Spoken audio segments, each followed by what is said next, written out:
Welcome to Rotary Club of Edina Prospective Member Day as we continue our Rotary journey. I'm Joe Hayes, your 2022-23 president.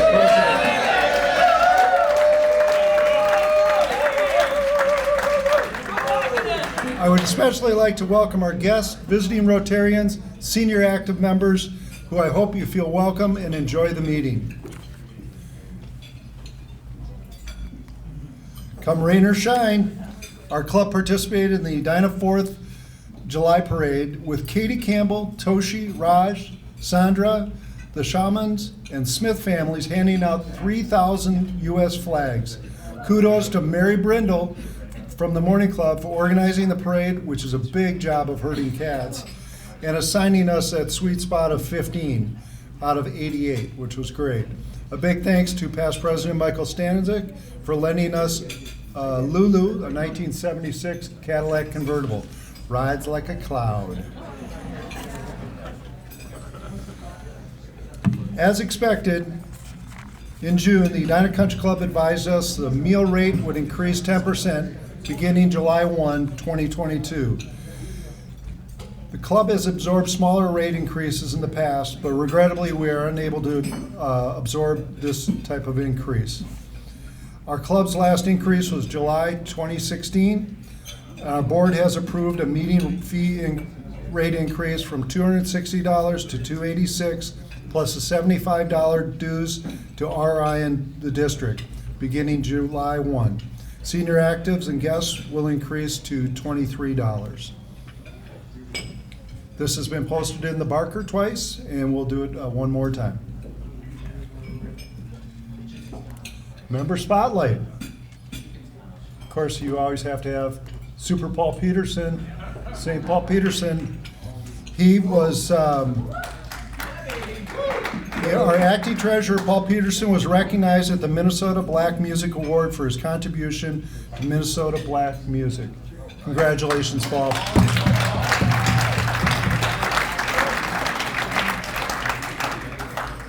Torger O.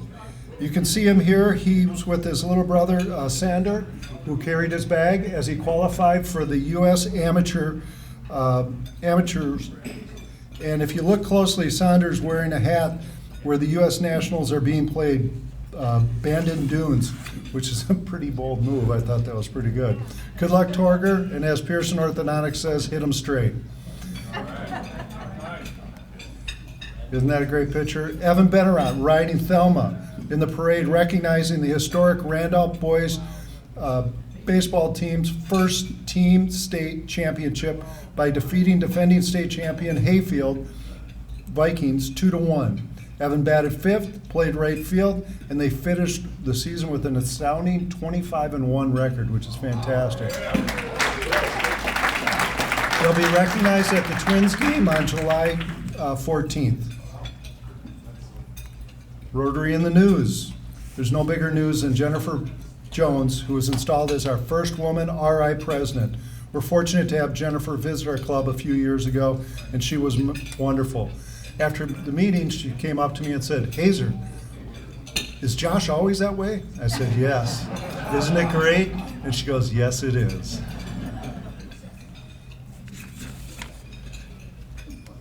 Birthdays. This week we have Bob Solheim, Matt Bookmeyer, Hannah Lohr, Josh Sprague, which was yesterday, Gordy Lewis, Mike Tingham, and Erica Allenberg. Happy birthday. Then we have 149 years of Rotary anniversary with Dan Hallberg, Brad Hepp, Marty Cooper, Ted Yacht, Hannah Lohr again, Bridget Hallstrom, and Chris Laskowski.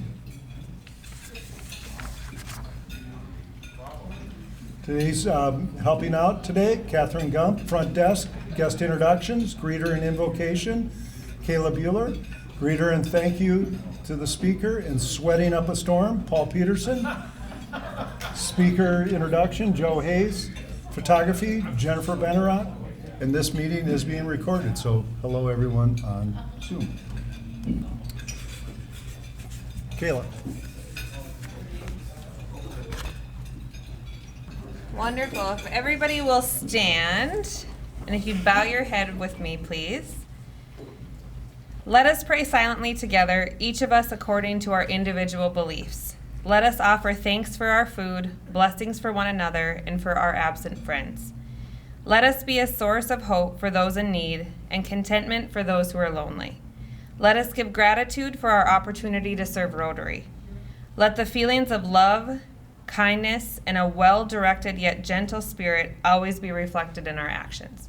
Amen. Amen. And allegiance to the flag of the United States of America and to the republic for which it stands, one nation under God, indivisible, with liberty and justice for all. And now, the four-way test. Is it fair to all concerned? Will it build goodwill and better friendships? Will it be beneficial to all concerned? Hey there, as President Joe said, today is a Member Prospect Day, and we have some fabulous guests here. So, Michael Stanzik, you have a guest, Daniel Zogan Jr. Yes, this is Daniel. He is the newest addition to the sales team at Cadillac. He came to us via being a personal trainer, coaching, and he also worked as a parts manager at Lametries in Richfield. Welcome. All nuance in our jobs, even you, Paul Moody, when you started off as a young attorney, and Daniel's new and he needs help. So if you'd like to come by, have a cup of coffee, have a cookie, get your car washed in a new car wash, St. Paul Peterson, or maybe you're in the market for something. I don't know. We take everything in. Okay, that's 100. That's enough. Come see Daniel. And Shelley Loberg, you have a guest, Nathan?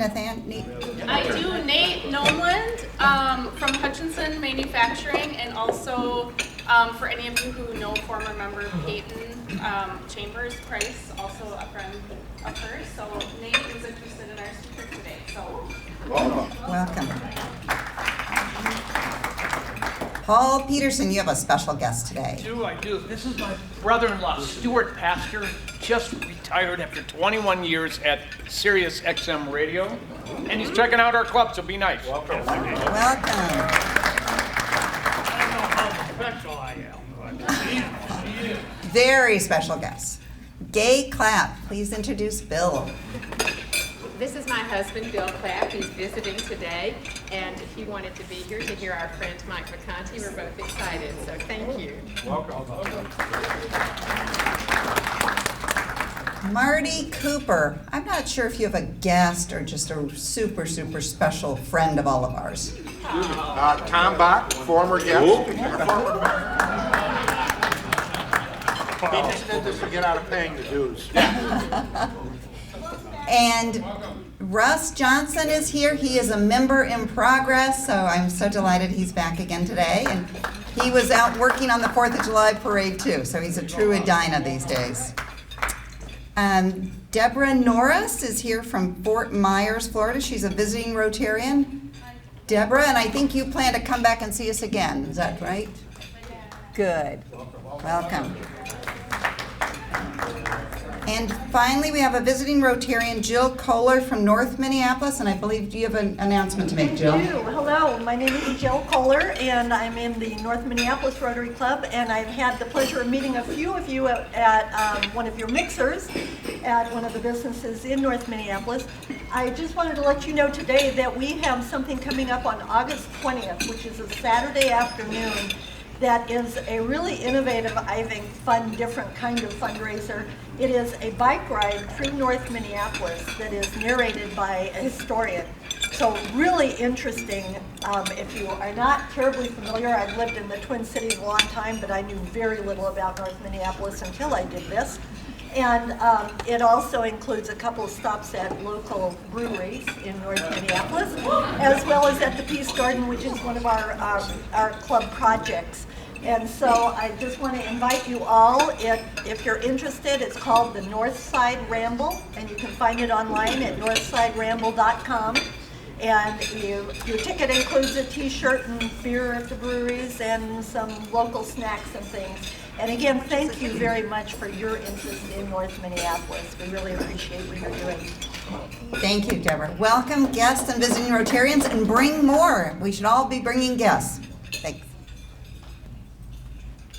Hi, everyone. I just wanted to give you an update on a student that we're helping sponsor in Denmark last year and this coming school year as well. Her name is Madeline Sladek, and she came to us through Sam Thompson. Actually, she is a friend of Sam's daughter, and she had finished her undergrad at the U and was interested in applying for a scholarship through District 5950 for graduate studies abroad.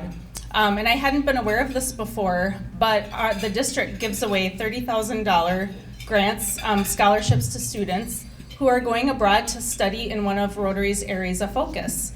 So Madeline asked us to sponsor her application, which we happily did, and Bonnie Rolstad and I actually mentored her through her application, and she interviewed and was awarded the $30,000. So she has so far completed 1 year in Copenhagen at their business school and has 1 year left, and she just wanted to say a little thank you to our club.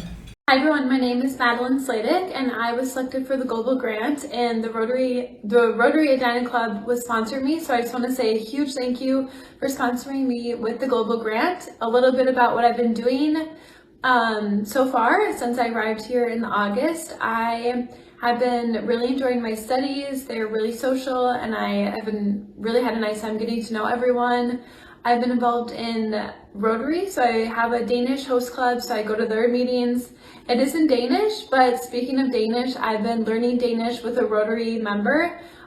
He's been super generous and we've been meeting up about weekly or bi-weekly to speak Danish. So jeg taler lidt dansk. I speak a little Danish, slowly but surely coming along. I also been involved with the Rotary Club here, so I've been involved in some volunteer events. Such as I helped set up for a concert for Ukraine to help raise money for Ukraine.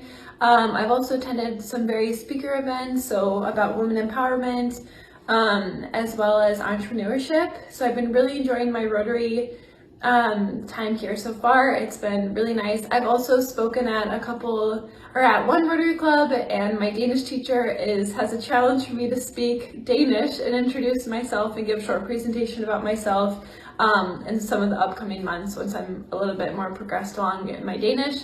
I've also been enjoying my work here, so I have a student job for a sustainable engineering company, which really ties into the area of focus that I chose for the Global Grant, which is sustainability, and my study also focuses on sustainable business as well. So I just want to say a huge thanks again. I really appreciate the sponsorship, and I've been really enjoying my time so far. So yeah, hopefully I can maybe come speak in person at some point when I'm back. But thanks so much. Bye.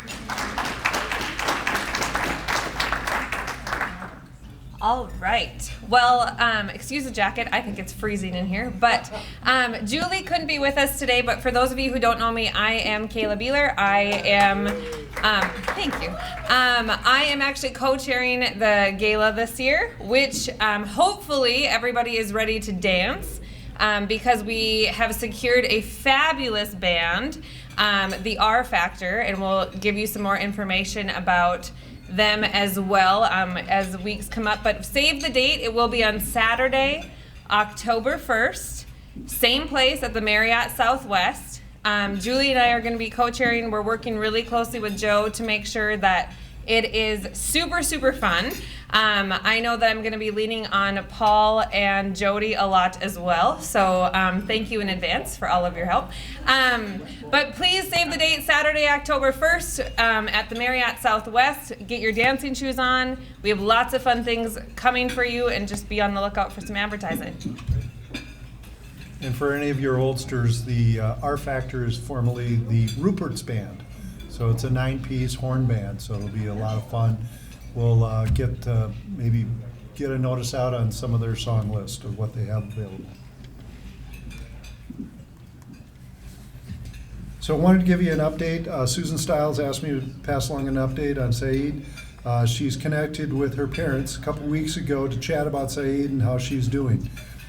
Since her surgery last year, Saeed has been spending her time going to school, playing with her little sister and friends. Her doctors are pleased with her outcome of her life-saving surgery last year. She has healed well enough to survive a very challenging case of COVID a month after her surgery. The current medical advice includes 2 additional surgeries, one to start to fix her cheekbone and another to correct her teeth. The generous doctors of the Hospital of Guatemala will donate their time and services for the surgery. They will hoping they will be able to happen sometime this summer. The funds we continue to raise from the GoFundMe page, which is right there, will help additional expenses such as lodging, travel, and food for Said's family as he stays in the hospital, which is 5 hours from Said's family village. Josh, along with other members of the Rotary Club, heading to Guatemala and hope to be purchasing the property next door, roughly 3.5 acres that Said's family is currently renting. Doing so will allow them to sow and harvest the land. The family does have food and shelter insecurities, and this would remove those pressures. Josh has got the trip going to Guatemala in 2023 with the water project, and that's going to be fantastic. So sign up, right, Josh? Talk to Josh.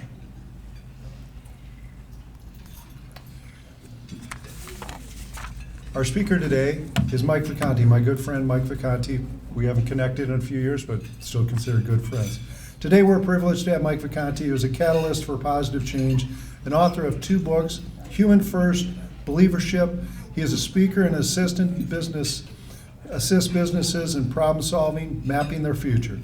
Mike is the founder of Human First, a culture and tech transformation specialist. Mike's business background of advertising, marketing, working in many transformable industries. You know, maybe I should keep the syllables down. I shouldn't put such long words in. Mike and his wife Sue are proud parents of 5 grown children. Lives in Bloomington, is a 1978 graduate of Edina East and University of Minnesota. Despite Skip Thomas as a youth coach, Mike has had success in athletics and was a member and goalie on 2 Edina East state championship teams in 78 and 79, 1,000 years ago. I remember it well. He was a 3-year starter at the University of Minnesota and former roommate of mine. In reflecting on having Mike come speak today and where his career has led him, I could think back to 1978 as he inspired our Edina East football team in a rallying cry of Mike calling out, "Lamani, Lamani," and we'd say, "Unga, Unga," and we repeated that 3 times. Makes no sense at all. But it brought us all together in one voice as we hit the field together. Please welcome my good friend, Mike Vacanti.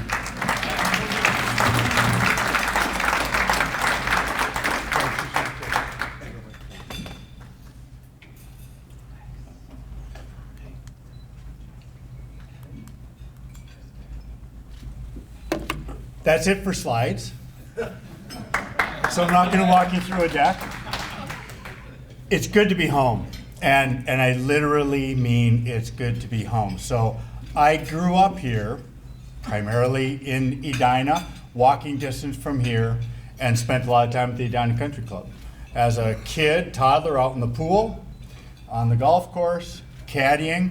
And one of the memories is one of the first trophies I kind of gained as a youth was out here on the golf course. It was the Youth 9-hole league, just starting out. Bump Warness chipped in with his 7-iron on the 8th hole, so it was a runner-up trophy. Still some bad feelings about that. It's funny the foundations that we have, right? So being here with all of you today in Edina truly does feel like a great honor. Coming home is a great honor. And joining this meeting where Joe is having the first meeting of the 22-23 Rotarian season as a presidency, it's really an honor to join you, Joe. I also think back of another connection here with Jennifer Benarat, who with the city of Edina took in my daughter into her intern program in communications with the city of Edina. And that experience, seeing Jennifer work with my daughter, seeing her help guide a a young woman from college into her first professional experience. I watched that open up and blossom under Jennifer's direction and guidance. And I think it's really exemplary of what can happen inside a community when people open their hearts, open their minds, and are willing to share and nurture and help people grow into their adulthood. So Jennifer, I personally thank you for that. You've had an impact on me, my daughter, and our whole family, along with the community. You know, and I think about the foundations of Rotary, right? The humanitarian service, and how that's missing in so much of the society, or at least what we see, right? But when we come together, we really feel that. And I think about a couple of the mottos: the service above self, powerful, simple.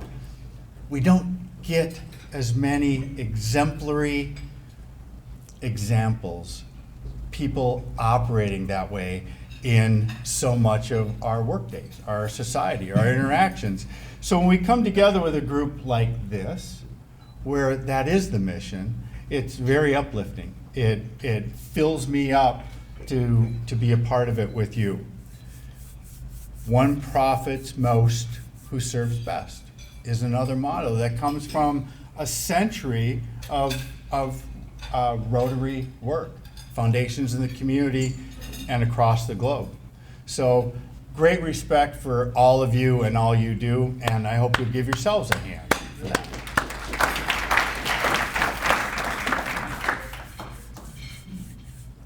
These are funny times.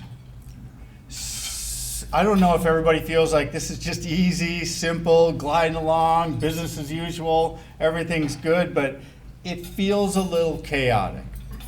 And coming out of the pandemic certainly contributed to that. And one of my other daughters is a kindergarten teacher. And I mentioned Mia interning with Jennifer.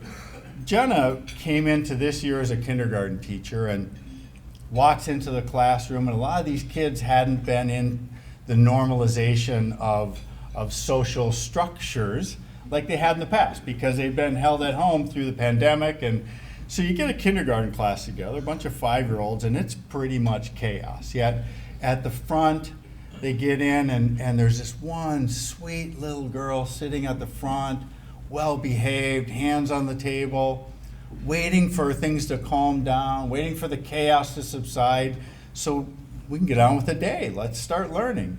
And you know, mostly boys, but everybody right there, it's chaos all around her. And finally she's kind of looking side to side. She's had enough. She slams her hands down on the table and says, "What the hell is going on around here?" Which my daughter responded just like that. How do you hold it back, right? And I think in many ways, all of us are feeling a little bit like, what the hell is going on around here?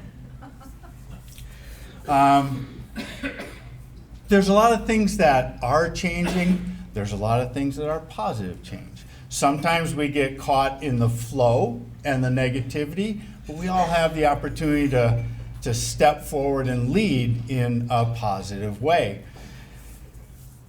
One of the big issues that we are faced with, I think all of us deal with in our businesses, I think we're dealing with them in our schools, in our communities, and it's just the way it is, and we have to be open and welcome to what does diversity and inclusion truly look like in today's world, in our businesses. Sometimes it feels forced rather than natural. And I think that we can break that down and take a look. And I want to talk to you about that a little bit today. So many of you just had that thought bubble come up. I saw it above all the heads. What the heck is a 61-year-old white guy from Edina going to teach us about diversity and inclusion? And I'm going to say that's a very fair question. I ask myself that all the time, and my experiences are the only way that I can answer that. And these last few years have been quite a journey along that path of learning. So go back to the foundations, the starting point, right? So I grew up here in a family of 3 boys. And so the whole dating, girls, marriage, kind of confusing, right? But we have 5 children, 1 boy, 4 daughters, and now at this point, having had the opportunity to raise 4 adult women, you know what I've learned? I was right to be confused. There are differences, men and women, there are differences. There are differences in cultures, there are differences in our backgrounds, differences in our experiences, and it's not until we open our minds and open our hearts that we can start to embrace the possibilities of being together and moving forward. So how did I get to the point of starting Humans First, which became a journey that I'll talk a little bit about? In business, I had been through 5 mergers and acquisitions, and the 5th one brought me out to Seattle for 2 years. A Chinese company bought an American company. They couldn't find anybody to integrate those 2 groups, and I had some merger and acquisition experience. So I jumped in out in Seattle to a Chinese-run company that had now an American entity inside of them.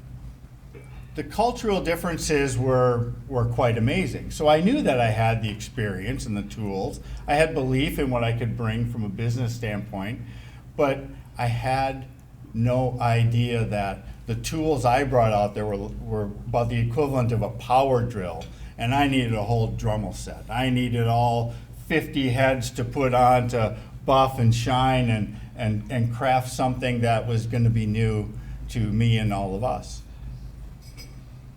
I had to open my mind to the learning opportunities. I had to listen. What was their culture? What was their frame of reference? What were their experiences? How did I fit in that, and where could we go? I sought first to understand their reference point, their point of view, and their culture. With my predominantly Chinese team of 31 core team and 170 people out billing on projects at clients, it was quite extensive. What I learned through all of that is if we're going to advance in business and if we're going to advance together building strong cultures, we have to learn to take better care of each other. And I know that message resonates here because it's foundational to what Rotary does in communities and international. It's less common than we believe. So when I finished that merger and acquisition, I came back here to Minnesota. I started a practice of just going out and teaching a high achievement team program to companies around the country. And what I realized is, while a lot of these teams thought of themselves to be high achieving, in looking and discussing and opening up and taking them through a workshop, they weren't even high functioning. The level of disbelief, the level of tension, the level of being detached from core mission was really, really profound and eye-opening. And I thought, what is going on there? So I dug into the research, and there's plenty of it available. We know that employee engagement as a measure has been declining and continues to decline steadily over a long period of time. We know that mental and physical health inside organizations, again, is at a level of decline. And sometimes I think we're not asking the right questions. There's a lot of other research out there, and I've had conversations with Jeffrey Pfeffer. He's a professor at Stanford who took many years of research at Stanford and wrote a book called Dying for a Paycheck, which, to summarize, highlights that 120,000 unnecessary deaths happen every year because of toxic workplaces, bad bosses. The level of stress, the level of diminishing human value inside organizations has literally taken down our ability to not only be high functioning, but just thrive as human beings. Mayo Clinic also has some data out there that, again, summarizing, says that your boss has a greater impact on your health than your doctor. Now, when we contemplate that, it's understandable we spend that much time in that environment. What environments are we creating for people? So I wanted to take that question. It's like, how can we do better? I got different authors, different speakers from around the country, and decided, what if we got people in the room? Infuse just some topics on what we're finding, what we're seeing, what we're experiencing out there, and then just opened up the room and said, what's it like to be human in the workplace today? And start a dialogue. So it started, high above New York City, World Trade Center, 70 people in a room on a beautiful night in New York, and we asked that question. Infuse some topics, what's it like to be human? And that experience just brought tears, emotional stories, people sharing at levels that truly stunned me. Personal stories, things that they couldn't open up about before. And we started learning from that. And at the same time, people started raising their hands from around the country. I want to do that in my city, and my city, and my city. And this experiment that had started just as discovery took off into 15 live events. We ended up in 13 cities in the United States. We went to London. We were in Dublin when things shut down for COVID. We were going to follow on from there to Switzerland, to Singapore, to Dubai, and end up in Australia that year, which all got shut down. So we shifted virtually. So going from city to city, we have hundreds of people in those live meetings. Thousands of people started joining our virtual events.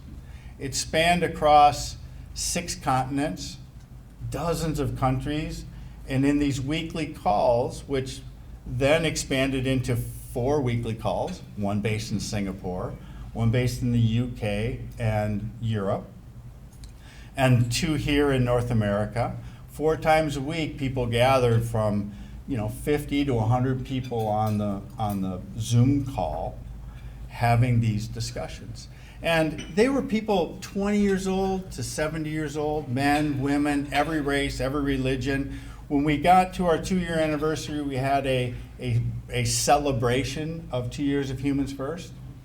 The welcoming for that event, virtually, the welcomes came in 23 different languages. I had tears rolling down my eyes because I'm the guy that was still wondering, who are you to be a catalyst for these conversations?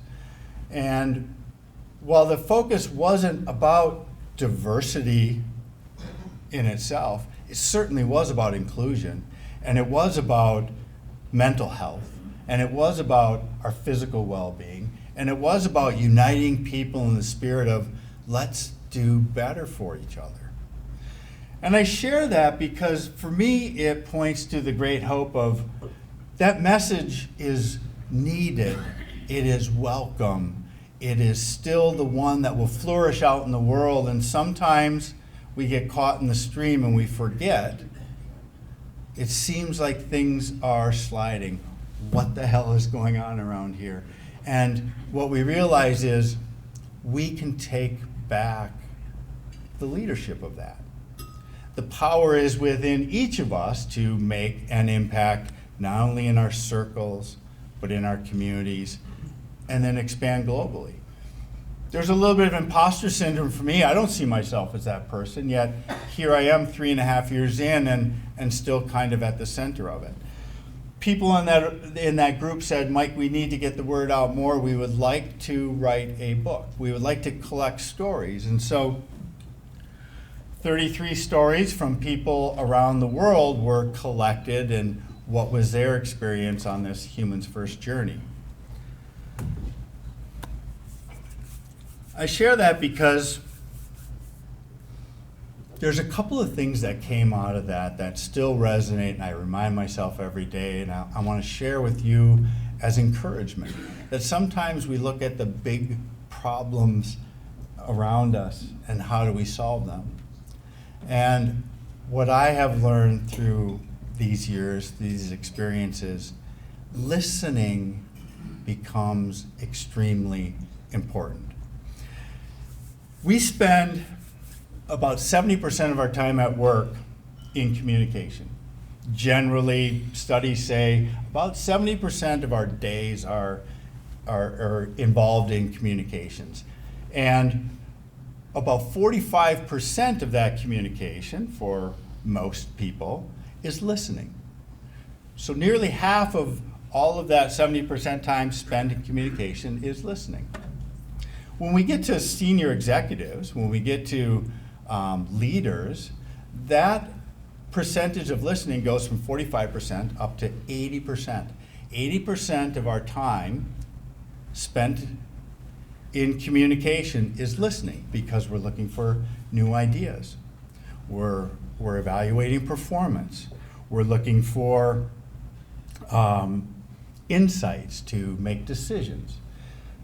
That number increases. This is research that also went back to those involved and of those executives that participated. They scored themselves, the majority scored themselves below average or poor at listening. Interestingly, only 2% of them had been exposed to or participated in any kind of listening training. Now I look at, when the pandemic hit, there were work-at-home experts that came out of the woodwork. Who knew that there were 45 million experts for work at home the minute we were told to stay home? It was like quite phenomenal to me. Like where'd they come from? Same thing happened when we were hit hard with, we have to take a look at where we stand with diversity and inclusion in our organizations, our communities, and really in our minds. Experts came out of the woodwork. Everybody had something to say, right? And what is that expertise? And so we came up with programs. You have to have a program, right? And those programs are, let's create 5 simple steps that will solve every problem in the world, right? Here's 5 simple steps. And if that were true, wouldn't we all have adopted them? It's more complicated than that, and it's actually iterative. It's a journey. There are not 5 simple steps. The key to start everything is listening.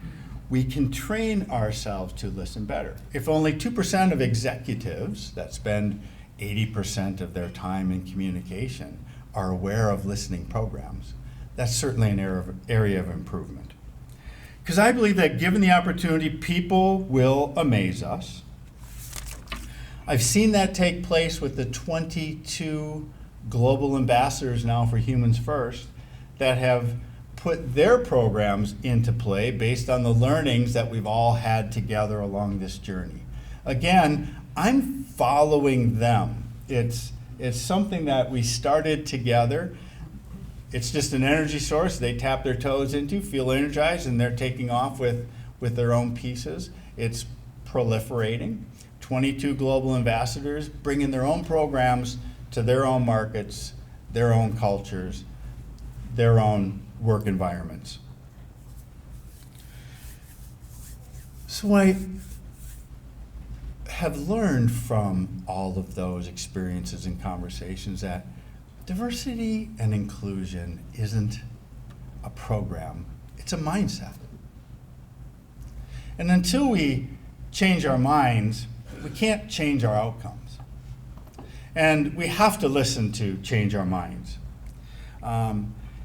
And I think of it, we can internalize this with those that we're around in conversations and going into deep discussions. They don't have to be taboo topics.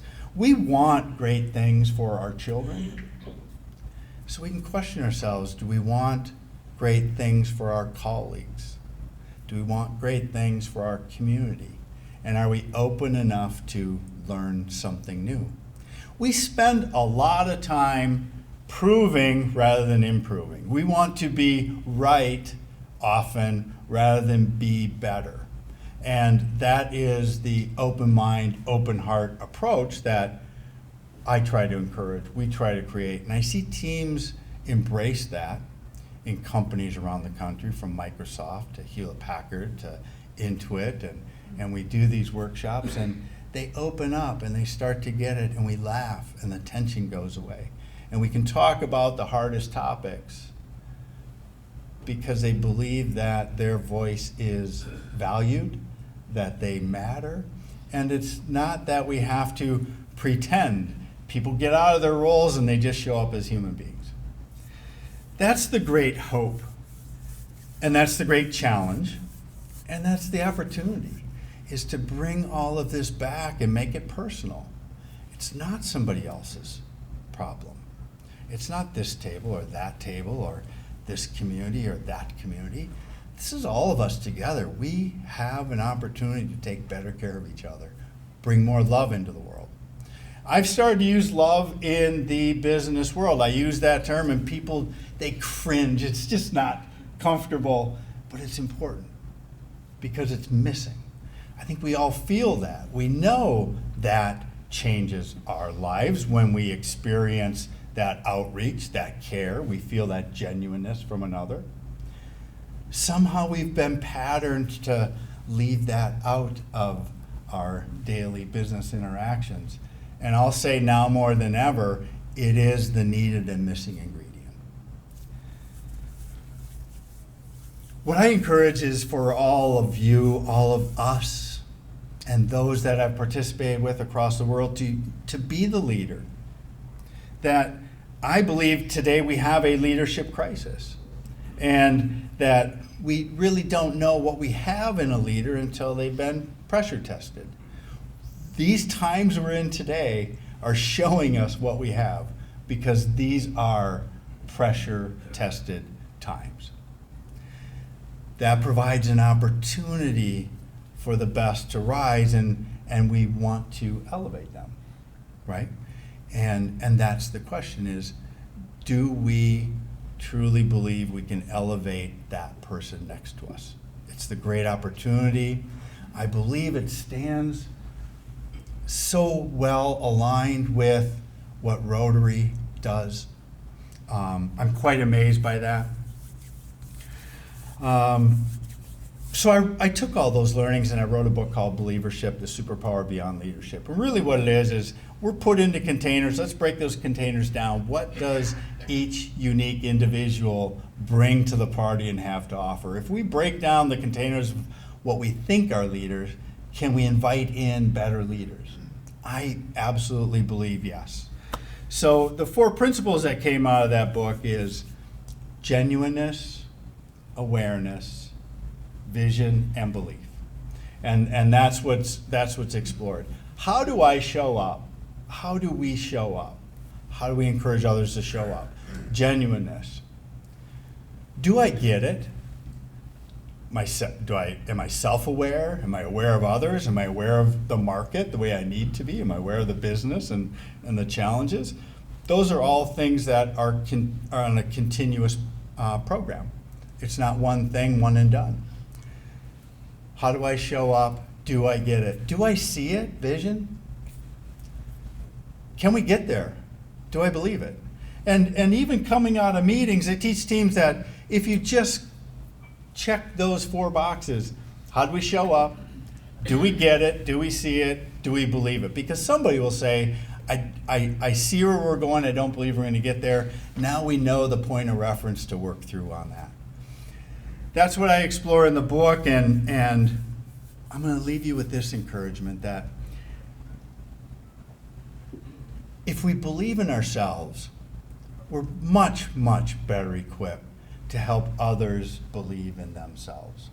And I again think that these groups, what you do in Rotary, is exemplary and needed now more than ever.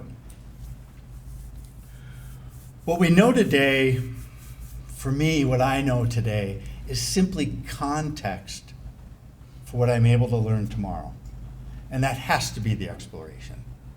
That what I know today is not enough. What I learn tomorrow is coming on top of greater context. It's the ability to improve rather than prove. I don't want to be right, I want to be better. What does that look like? It's always seeking. I think that together we can create a path to a better future. And with that, I'm really grateful for you letting me join you here today. Thank you very much.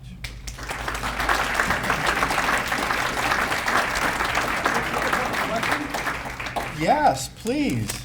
Any questions?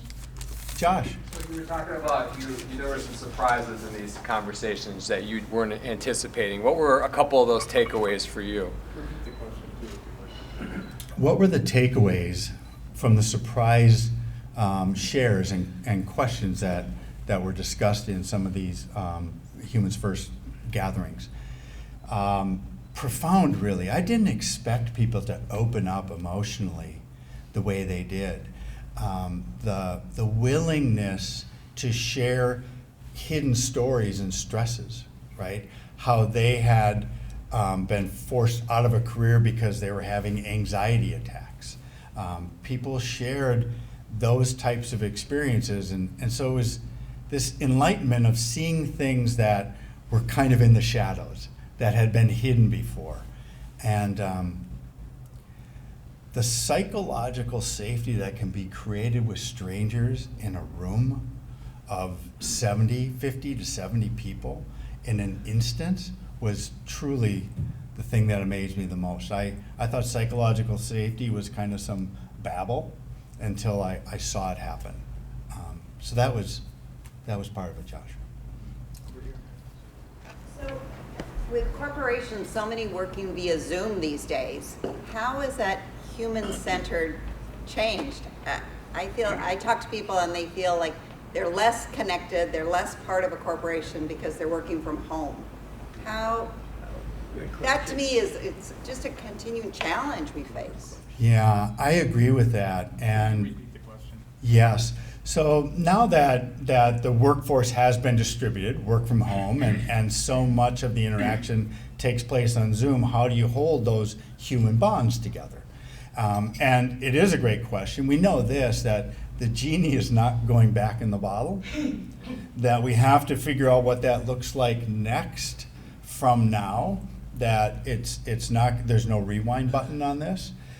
It is interesting, as groups have started to come back to their offices, that they go into their offices and get on Zoom meetings. And so the fact of getting together again in human interaction, we got so used to the pattern of having our meetings on Zoom that literally they're going back and isolating, which is something that we have to learn what that next stage looks like.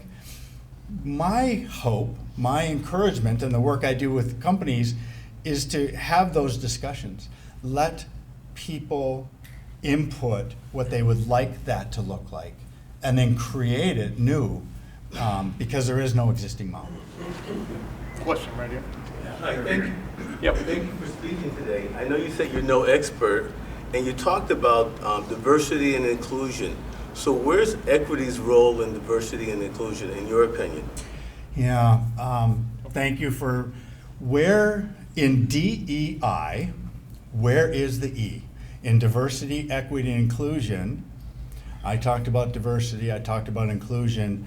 I left equity out. For this reason, DEI is actually 3 different things. And we have this tendency to bundle things, right? Like a DEI is a thing, right? Go get one. Well, you can get a setup for lunch here, and it has a knife, a fork, and a spoon in it. It is a setup. I understand how they're bundled together in cloth, but there is a knife and a fork and a spoon, and I think they're different things. Equity, I think, is a more difficult one for me to wrap my head around. I don't have great experience with that. I will give an example of locally here, we have a huge corporation that I think does a great job of diversity and inclusion, Target Corporation. When we look at how they treat their affiliates, their policies, the people that are in their stores, it embraces all types of human challenge, and they bring those people to work, right? I think they do a nice job. But you don't see the CEO of Target kind of distributing his shares at the end of the year, right? So I think it's hard to define equity. I personally am still learning what that means. I believe equality is absolutely essential. I think that is something we can take a goal on. But the equal stakeholders is something I think me personally, I'm still trying to understand. Not a great answer, but honest one anyway. Okay, question. My name's Dick Teagan. I was with a Fortune 100 Today corporation, revenue in the billions of dollars. But I grew up with them, and I was a division officer, and I was in charge of sales of one of the divisions. And I left them earlier than retirement because of the pressure. And the pressure was, we've got to make our numbers this month, profitability and sales. How do you counter that? So I love that, and thank you for that. Mr. Teagan, there's always pressure on sales. There's always pressure on meeting the goals and objectives, and they need to be there, right? And again, that's the vision and belief, can we get there? I also led large teams of people through those processes. What I believe is this: when people can attach their personal values to the corporate mission, when people can attach their own desires to those outcomes that are on the scorecard, they start to believe. And when people believe, they will willfully commit and do much more than we could ever command them to do. I think that our business structures and our leadership structures kind of were command-based, right? So get in, row the boat, I'm gonna count, and we all put our oars in the water and go on my count, my cadence. And I believe that when people willfully commit, again, they will achieve much more than we could ever command them to do. We just haven't opened up that dialogue. Those that are motivated will rise. Those that are unmotivated will sort themselves out, whether they're being guided or pushed. So that's my belief, is we're in a new era where we can still drive high accomplishment without the command and control that had been present in the past.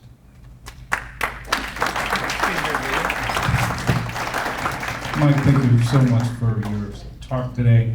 I've known you a long time. It's great to have you here at the club. You should come back next week as a guest. All right. We'd love to have you. I really appreciate what you said. You are a catalyst for conversations, whether they're easy or difficult ones.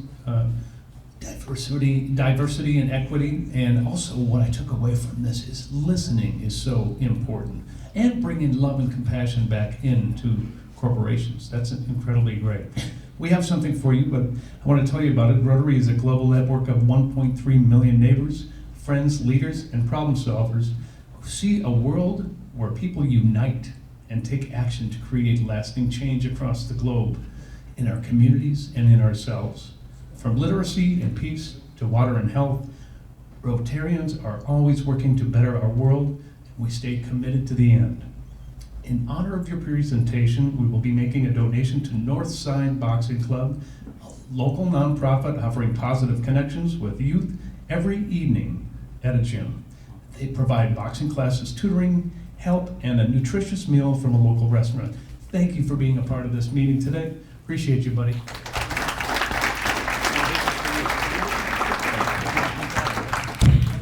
Thanks, Joe.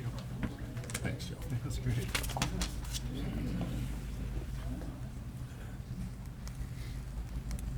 Nice job, Mike. That was great. Can you believe it? A boss would have more effect on your health than your doctor. That's pretty amazing. When you spoke about being pressure tested, I certainly think our club managed through with great leadership of Josh and Sam under the pressure testing of COVID. I know many clubs that ended up slowing down and still haven't got back to normal, haven't been able. And here we are, over 100 strong today. This is fantastic. So coming up, future date, we have Lori Severson at the Edina Community Center on July 7th. July 7th, Rotarians Under 40 event at Duke's on 7th. It's a great spot. Right, Jennifer Hendrickson? Do you like that spot? July 16th, Shred event, 9 a.m., sponsored by John. And July 21st, Mark Summers, healthcare entrepreneur, is going to speak. July 28th, Allison Peterson, Best Buy Chief Customer Officer. August 2nd, Vocation Happy Hour CWs. And October 1st, don't forget the Champagne on Ice, the gala. So go forth with smiles on your face, love in your hearts. You people of action, do good work in our communities and the world.